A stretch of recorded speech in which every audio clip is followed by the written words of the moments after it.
Today we're going to go over an in-service of how to use the mTrigger device and really put together a user's guide for you. So to start, the easiest thing to do is to set it up by first turning on your device. So I have my device, I'm going to turn it on, it's going to light up white.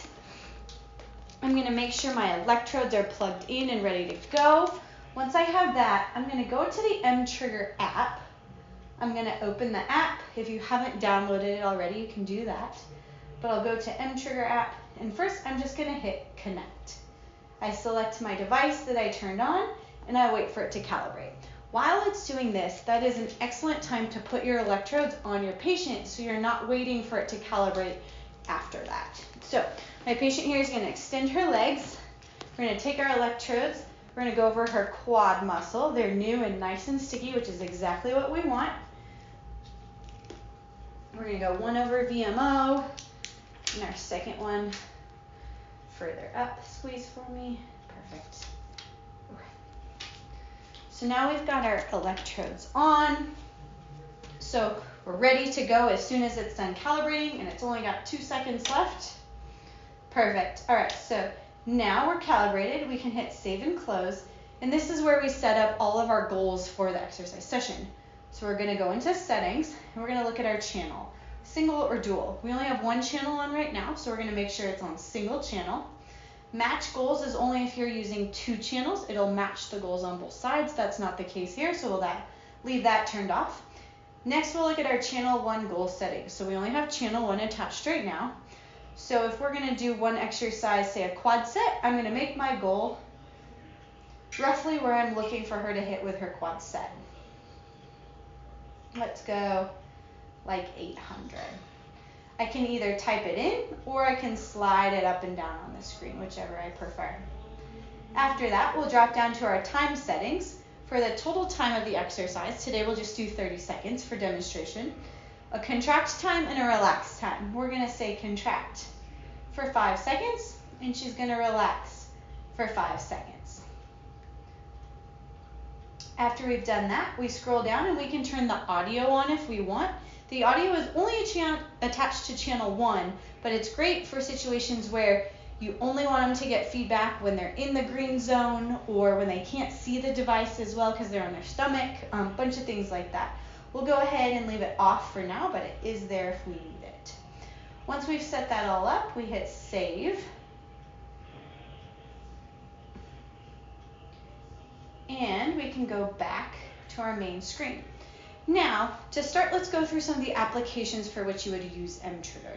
One of the main reasons you're going to use an mTrigger device is for muscle activation and improving muscle activation of a target muscle through volitional control, right? So the first thing to do for that, we'll go into train. We'll go through a few examples of exercises here. So if we want to start with a quad set, we've got her attached to channel 1.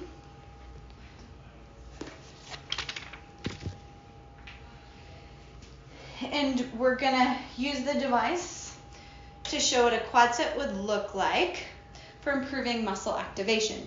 So for 5 seconds, she's going to squeeze the quad muscle, and then for 5 seconds, she's going to relax, watching that meter, really trying to make sure it gets into the green zone. So this is a great way to start post-operatively, after a knee injury, whenever you're seeing quad control that is, or quad activation that is not sufficient. So we'll go ahead and hit play. It always starts with the rest, and then we move into our contraction. She's going to squeeze as hard as she can, try to meet that green line, green goal, keep it there, and then relax.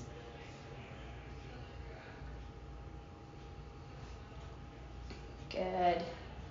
Squeeze, squeeze, squeeze, squeeze. And one more here.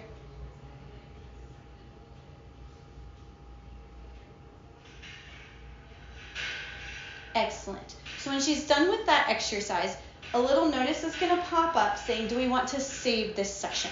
So what that means is it's going to save the data for us to go back and look at. So we're going to click yes. Now we go back and we go to track, and we can see it's going to be the most recent one, what it looked like. So the green line is what she did, and the red line is what our goal was. So she exceeded our goal quite well with each rep. So a really good reason to track your session. One is it helps improve patient motivation. They can go back, they can see, they can look at their numbers. If you tap on the graph, you'll get an average MVC. So I could use this for documentation and write down 670. We could do it again the next session and really track their progress. So it's great for documentation, it's great for patient motivation, and it's really a great way to look at movements after the fact and see what things look like, especially if it's something faster that you can't quite capture in real time.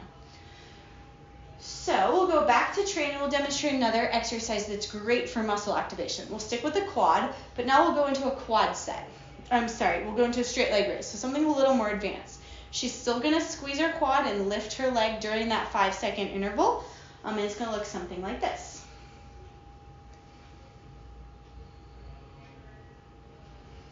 And lift, up, and hold, and relax. Good.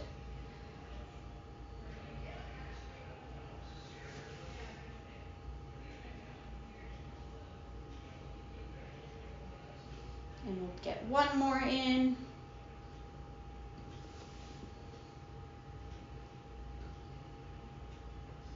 Perfect. So we'll save our session again.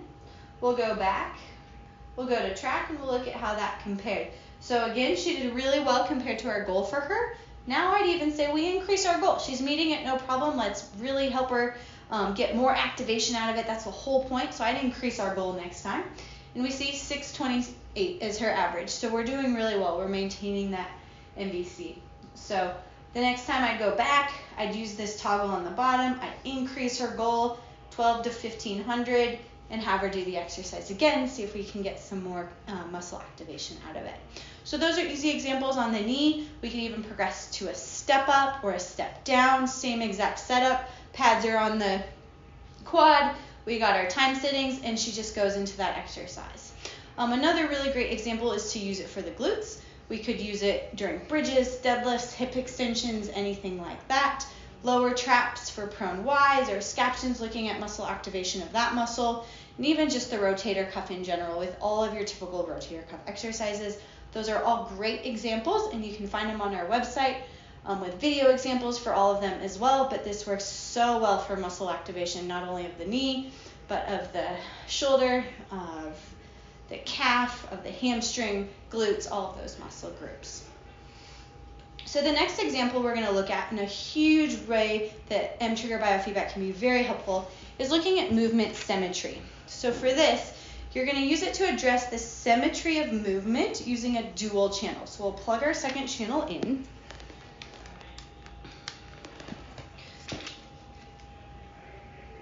We'll take those pads, and we're going to go on the same muscle group here, just on the other side.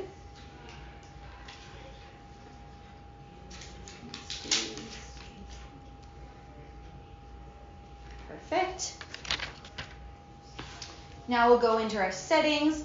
We've got a dual channel now, so we need to adjust that. We want to match our goals. When you're looking at symmetry of movement, matching your goals is super important because now you know that you're aiming for the same goal on each side, so they're going to be symmetrical.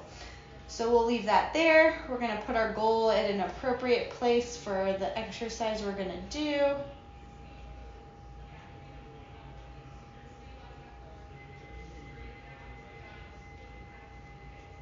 And we'll keep our time settings the same just for demonstration. So we save that. We go back. Now as we go into train, both sides are lit up because we're going to do dual channel. So I'm going to have her hop off the table here. And for movement symmetry, you're going to look at stuff like squats, deadlifts, heel raises, scaption of the shoulders, something where you're looking for symmetrical movement on both sides, and perhaps the patient has a weight shift or a shoulder shrug or something abnormal that you're really trying to get them to weight a limb correctly, make it symmetrical, things like that. So she's going to demonstrate a squat, and to do that, she'll go ahead and show you what that looks like. And squat, she's trying to keep those bars even and hold it and come up. Good.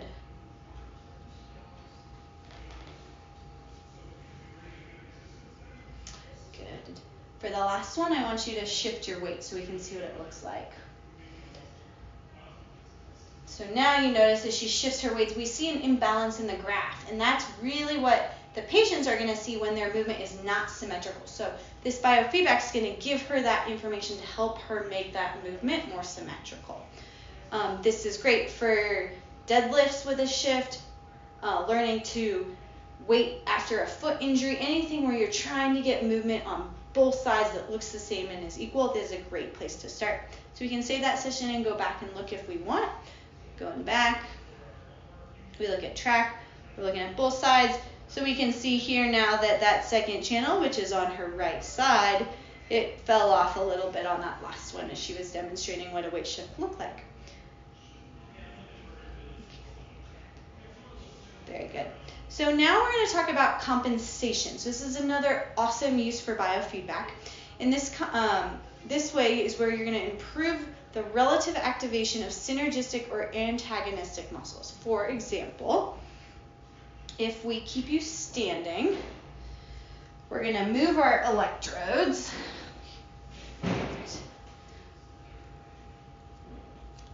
Sorry, they're nice and sticky. We're going to move them to her shoulder. So let's say we want to look at upper trap.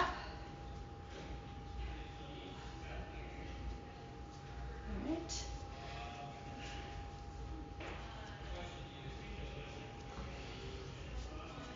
Same side.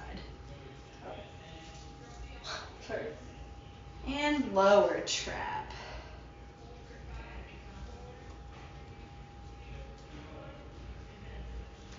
Okay.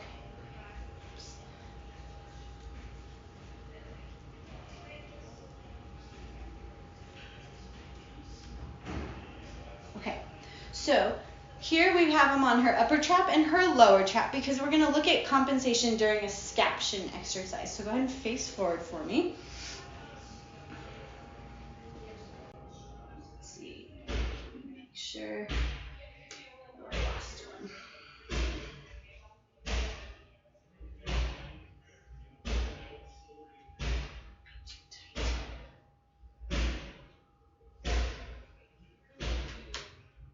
Let's see how we do there.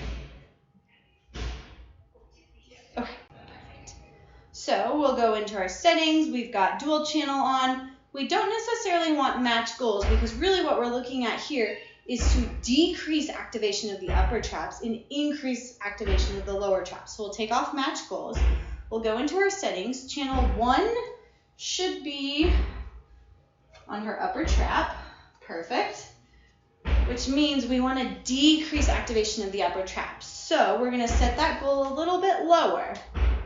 We'll play with this. And then channel 2 is going to be her lower trap. And we want to increase activation of the lower trap. So we're going to bring that up a little bit.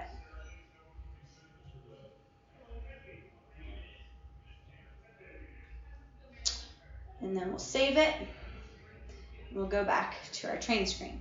So channel 1 is on her upper trap. So go ahead and shrug for me.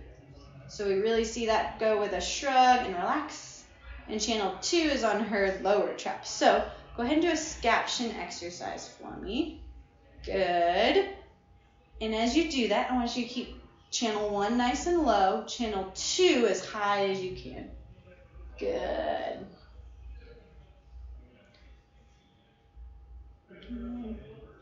Excellent. Make sure they stick. Good. There we go. One more. Squeeze, squeeze. Good. So now shrug, do a same exercise, do it wrong where you really shrug your shoulder up first. So here we see what we're not looking for, right? So this is where the biofeedback is great because it gives them the input they need for that exercise to be done correctly.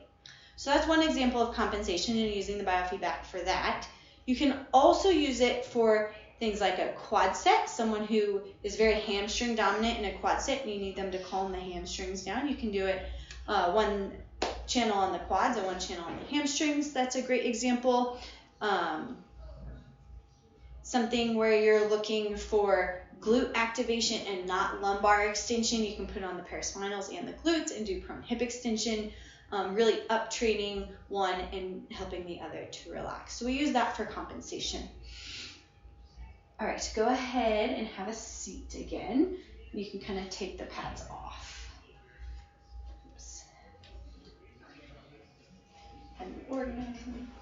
All righty. So a fourth example for which we use biofeedback is relaxation. So this is when you're really trying to decrease a high level of resting tone or muscle guarding after surgery, any sort of neurological injury, anything like that. This is where relaxation training can be super helpful. So 2 examples of that are in low back injuries, looking at standing lumbar flexion. We can look at paraspinal activity, but a big one is a prone hang. So we see this a lot of times after knee surgery. Put someone in a prone hang and they're just guarded. Hamstrings are really, really, really guarded. This is where the biofeedback can be a huge, huge help in helping a patient to relax. So I'll show you how to set that up, but then I'm gonna move into a video example that I think demonstrates this really, really well. So what I'll do is I'll have the patient lay on her stomach. Actually, yeah, that's fine. She'll lie on her stomach. She's gonna scoot down so that those feet are all the way off the table. Just the knees are hanging. Keep going, another foot. Yeah, there we go. And we're going to put just one channel on the hamstrings here.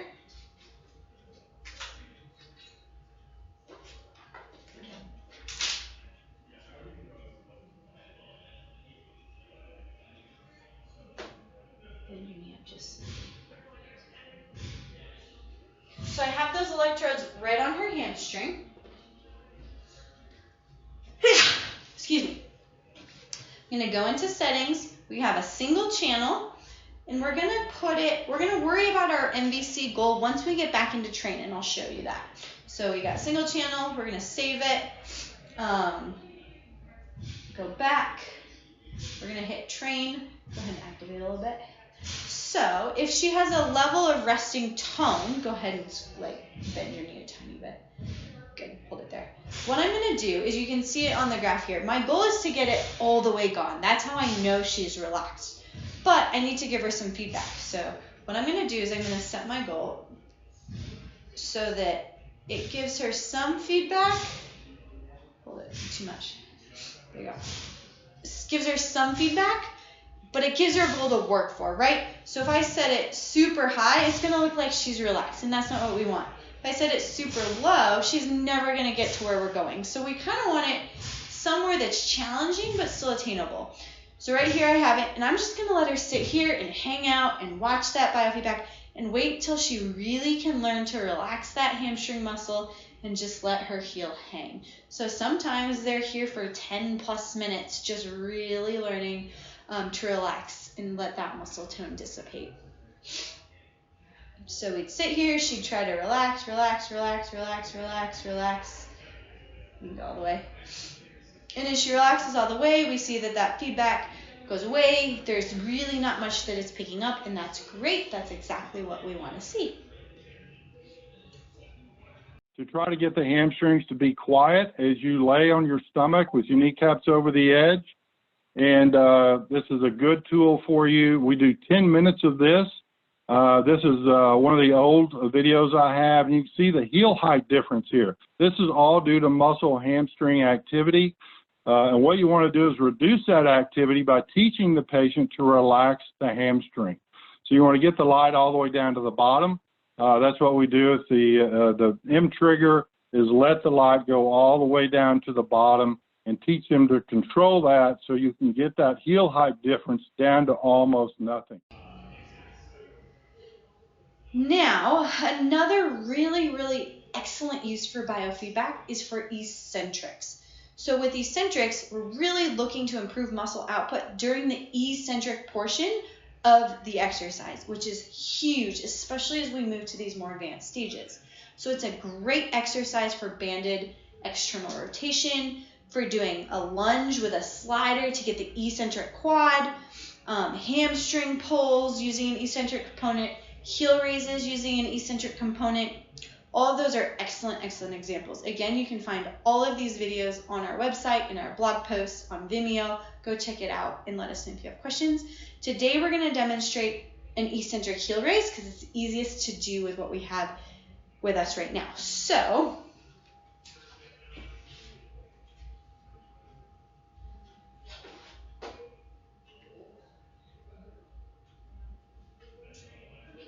I'm going to move the electrodes to her calf muscle. Go ahead and stand up for me.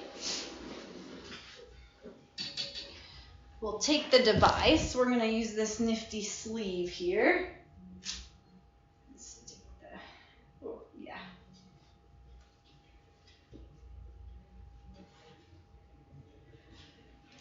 And we can put it on her leg. Perfect. Okay. So, step forward a little bit. With this, we'll double check our settings, single channel, don't need to worry about match. We're gonna go a little higher with our goal. And let's go ahead and have her do this for a whole minute. 5 seconds, we're gonna go a little longer to give her time to really get that eccentric. Excuse me.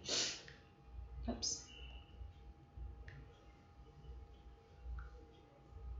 Okay.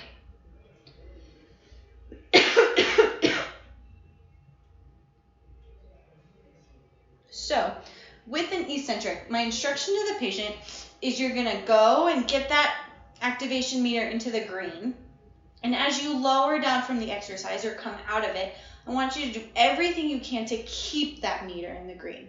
So here, let's see what that looks like. Make sense? Calf raise? Yes. You're gonna do single leg calf raise. I'll even give you a little support here to hang on to.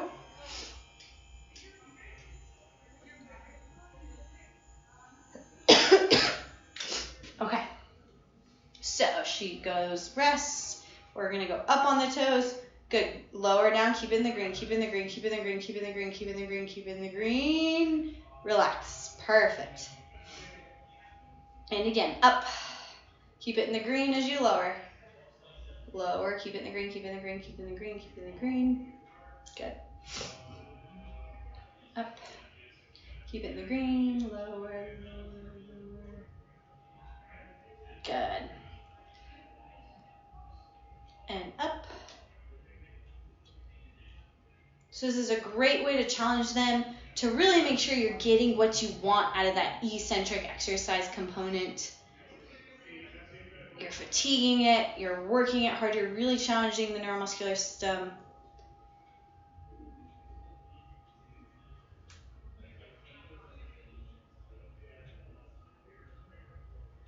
Good.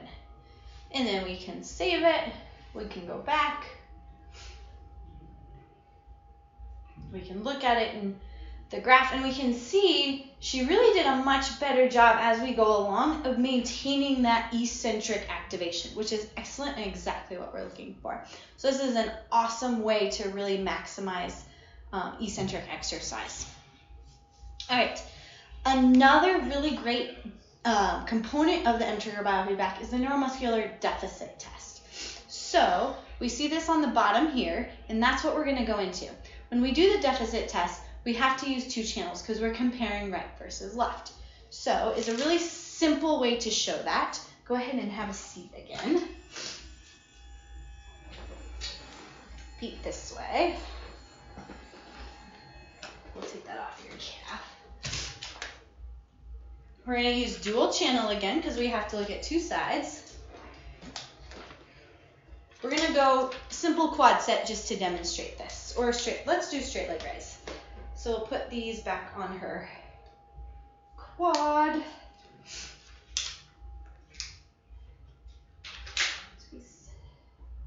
Okay.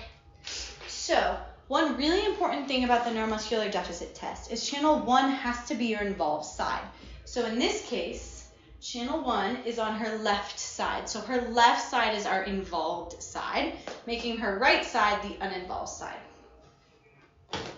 They will always start with the involved side. So she'll start by squeezing her left quad and doing a straight leg raise, and then we'll move on to her right side.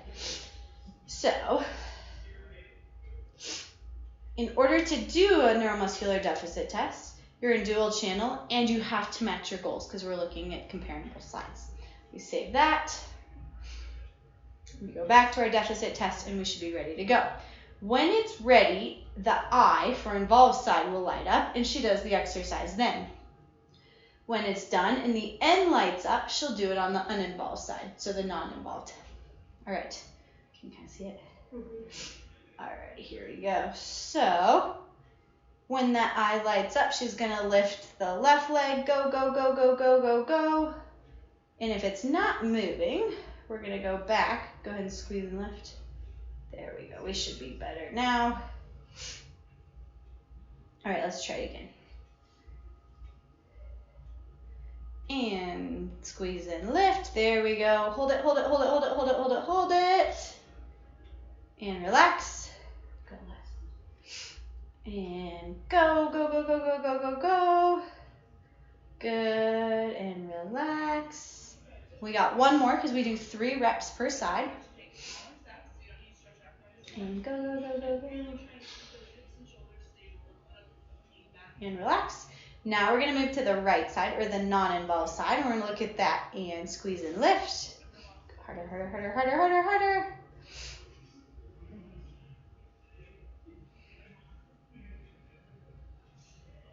And go, go, go, go, go, go, go. Relax. And lift, last one. And relax. Okay. When it's done, it's going to spit a number out at the bottom here, 16%.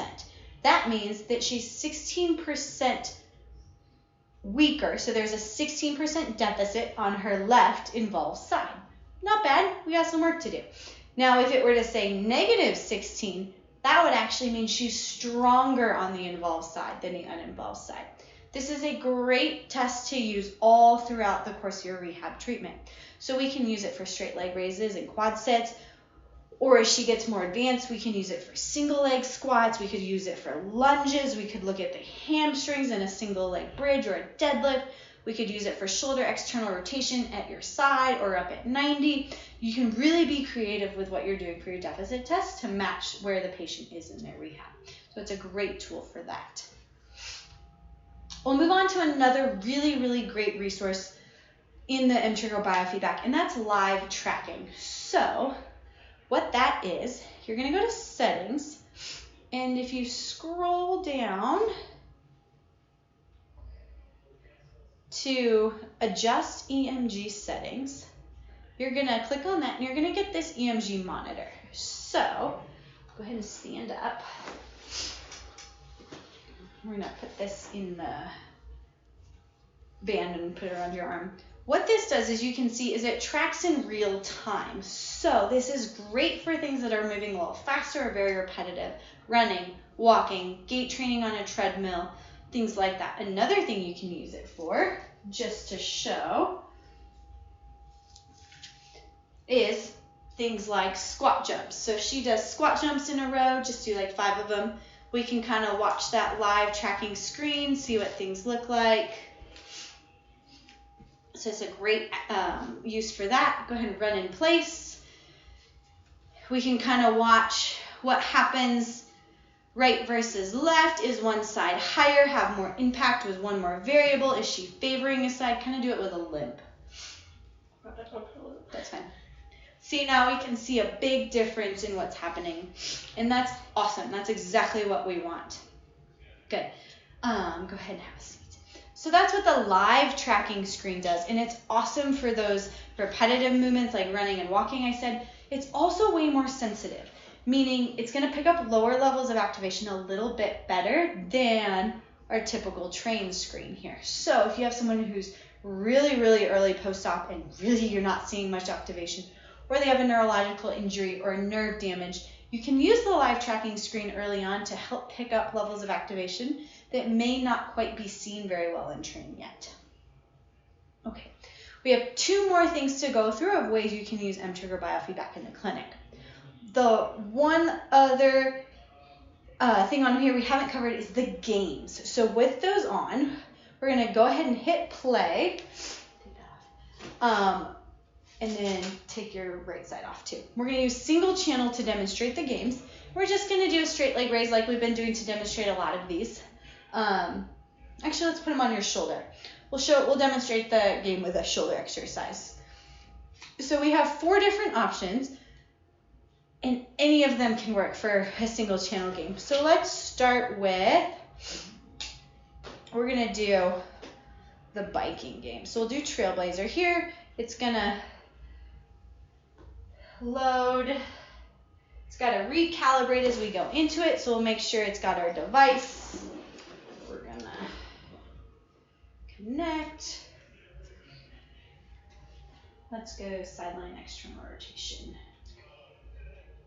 You don't necessarily need to wait. We'll just go ahead and have you lie head up this way. All right.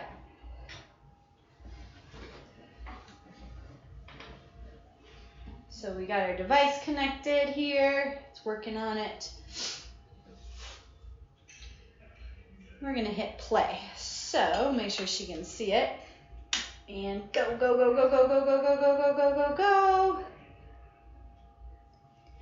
And relax. So this is the gist of the game here. With each activation, she's trying to jump, catch all those stars, keep the muscle activated before she rests. We can go into settings here. We can change our goal. We can make it higher or lower. We can change our contract relax time. We could make it so she has to hold a 10-second contraction and rest 5 seconds. We can change all of this in the settings. There's a biking game. There's a sledding game. There's a race car driving game. There's a pinball looking game called muscle ball. There's many, many options for which we can use games to really help improve engagement, muscle activation, and just the fun aspect of rehab. She got 30 more seconds.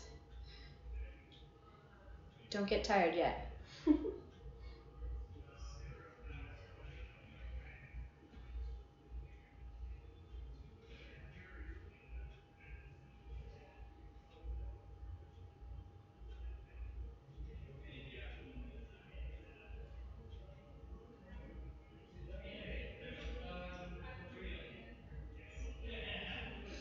Excellent. She made it. Very good. Then we can go back to menu. We can go to settings. We can change all of that, our goal, our reps, all of it. If you want more examples on the games to see what some of the other ones look like, check out our website. Our blogs, they're all on there. All right. I'm going to go back to our app. And I'm going to show one more really good use for the biofeedback device here. So one of the really cool things we can do with mTrigger is look at some sports testing or return to sport functional movements. So for that, we're going to make sure our device is connected again. And while that's working, we're going to shift our electrodes around. You're going to put them back on your, are you right or left side dominant? Right. Do you want your good leg or your bad leg? My good leg. So we'll put them back on her quad.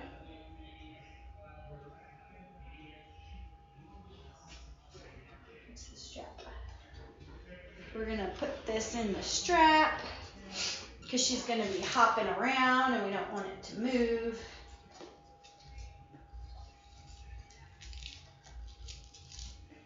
Strap that on your other thigh for me. Or your arm's fine, it doesn't matter. Okay.